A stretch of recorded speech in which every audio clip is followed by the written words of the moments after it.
Actually ये question गलत है क्योंकि इसमें कोई भी ऑप्शन करेक्ट नहीं है। हाँ, ये क्वेश्चन ठीक हो जाता यदि एक ऑप्शन नन ऑफ दिस बोल देते। तो ये सपोज करते हुए कि एक ऑप्शन नन ऑफ दिस है, मैं इस क्वेश्चन को कर रहा हूँ। इस क्वेश्चन को करने के लिए आपको कोऑर्डिनेट ज्योमेट्री का एक फॉर्मूला पता होना चाहिए।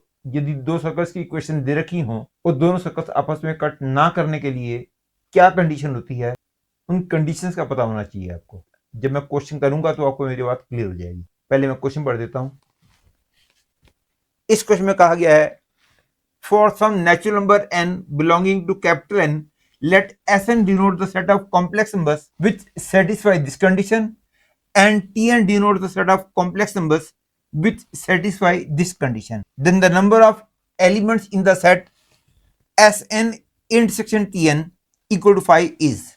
पहली बात तो आपको ये पता होना चाहिए कि mod of z minus z0 equal to r represent a circle with fx of center z0 and radius r. That is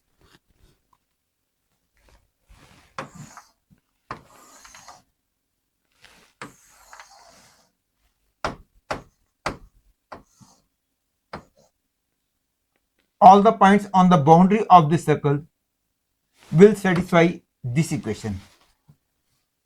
fx of center is z0 and radius is r. वैसे ये बात आपको पता ही होगी. Hence, using this concept, as this equation can be written as mod of z minus 3 minus 2i equal to n by 4. Hence, this equation represents a circle with center 3 minus 2 and radius n by 4. Similarly, this equation represents a circle with center 2 minus 3 and radius 1 by n. पहली बात तो ये ध्यान रख लो कि दो circles C1 and C2 with center A and B, radius R1 and R2 will not cut each other if AB is greater than R1 plus R2, or if one circle lies completely inside, that is distance between centers is less than R1 minus R2, where R1 is the bigger radius, R2 is the smaller radius. मतलब distance between centers is more than sum of the radii, और distance between centers is less than difference of radii. तो इन दोनों situations के अंदर दोनों circles आपस में cut नहीं करेंगे. And now clearly this equation represent this circle with center 3 minus 2 and radius n by 4. And this equation, that is the equation z minus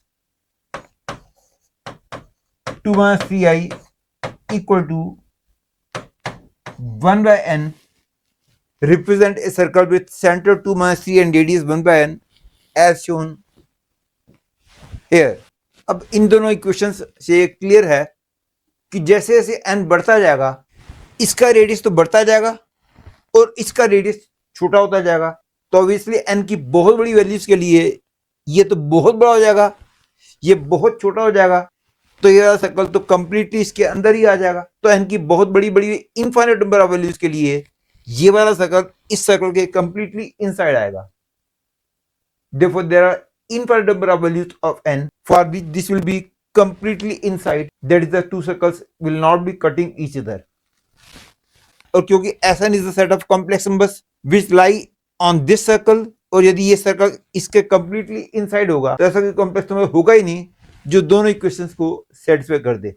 और क्योंकि इस सेट में वो सारे नंबर आएंगे जिनके लिए Sn इंटरसेक्शन Tn 5 होगा, और क्योंकि n की इनफाइनाइट नंबर ऑफ वैल्यूज ऐसी हैं जिसके लिए Sn इंटरसेक्शन Tn 5 है, therefore number of values of n which lie in this set are infinite. Therefore the number of elements in this set are infinite. Therefore none of these choice is correct. हाँ, यदि एक choice none of these बोल देते तो then that would become correct choice.